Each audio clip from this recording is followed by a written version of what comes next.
জুলাই গণহত্যার রায়ে শেখ হাসিনা ও আসাদুজ্জামান খান কামালের ফাঁসির আদেশে সন্তোষ জানিয়েছেন ২৪-এর গণঅভ্যুত্থানের প্রথম শহীদ আবু সাইদের পরিবারের সদস্য সহ অন্যান্যরা। এছাড়া সারা দেশে বিএনপি বৈষম্য বিরোধী আন্দোলন, এনসিপি নেতাকর্মীরা আনন্দ মিছিল ও মিষ্টি বিতরণ করেছে। তাদের দাবি, পলাতক আসামিদের দেশে ফিরিয়ে এনে দ্রুত রায় কার্যকর করা হোক। সহকর্মীদের তথ্য ছবিতে প্রতিবেদন। ২৪-এর গণঅভ্যুত্থানে ১৬ জুলাই প্রথম শহীদ হন রংপুরের বেগম রোকেয়া বিশ্ববিদ্যালয়ের শিক্ষার্থী আবু সাইদ। জুলাই গণহত্যার রায়ে তাই সন্তোষ প্রকাশ করেছে তার পরিবার। সাইদের মা সহ পরিবারের সবার দাবি, পলাতক আসামিদের দ্রুত দেশে ফিরিয়ে এনে রায় কার্যকর করা হোক।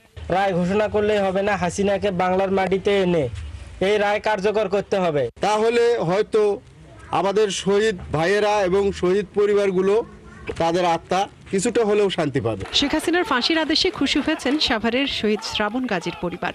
এছাড়া রায়ে উল্লাস প্রকাশ করেছেন জাহাঙ্গীরনগর বিশ্ববিদ্যালয়ের শিক্ষার্থী ও জাকসুর প্রতিনিধিরা। ময়মনসিংহে আনন্দ শোভাযাত্রা করেছেন বিএনপি নেতাকর্মীরা। এর আগে এক সমাবেশে বিএনপি নেতাকর্মীরা রায়ে সন্তোষ জানান।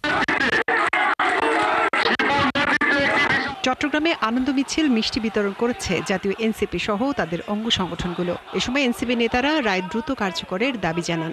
আমরা মনে করছি এটি শুধুমাত্র আন্তর্জাতিক অপরাধ ট্রাইব্যুনালের রায় নয়, এটি বাংলাদেশের ২৪-এর জুলাই অভ্যুত্থানে শাহাদাত বরণকারী প্রত্যেকটি শহীদের মায়ের রায়। আমরা এই ট্রাইব্যুনালের প্রতি আস্থা রাখতে চাই যে এই কারণে খুব অতি সত্বর এই রায়কে কার্যকর করা হবে। শেখ হাসিনার মৃত্যুদণ্ডের রায় ঘোষণায় রাজশাহীতেও মিষ্টি বিতরণ করেছেন এনসিপি নেতাকর্মী এবং রাকসুর প্রতিনিধিরা।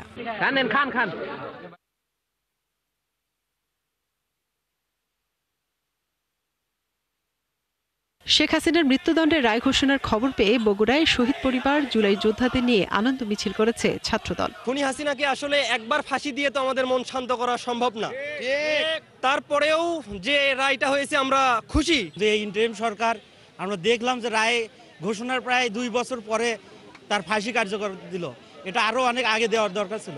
রায় ঘোষণার পরপরই নীলফামারী জেলা জজ আদালত চত্বরে সাধারণ মানুষের মাঝে মিষ্টি বিতরণ করেন বাংলাদেশ জাতীয়তাবাদী আইনজীবী ফোরাম ও জামায়াতের আইনজীবীরা। জয়পুরহাটেও বিএনপি ও অঙ্গ সংগঠনের নেতাকর্মীরা আনন্দ মিছিল করেছেন। শেখ হাসিনার ফাঁসির আদেশে নেত্রকোনায় সাধারণ মানুষের মাঝে মিষ্টি বিতরণ করে এনসিপি। এছাড়া রায়কে ঘিরে রূপগঞ্জের বিভিন্ন স্থানে আনন্দ মিছিল ও মিষ্টি বিতরণ করেছেন উপজেলা বিএনপি ও এর অঙ্গ সংগঠনের নেতাকর্মীরা।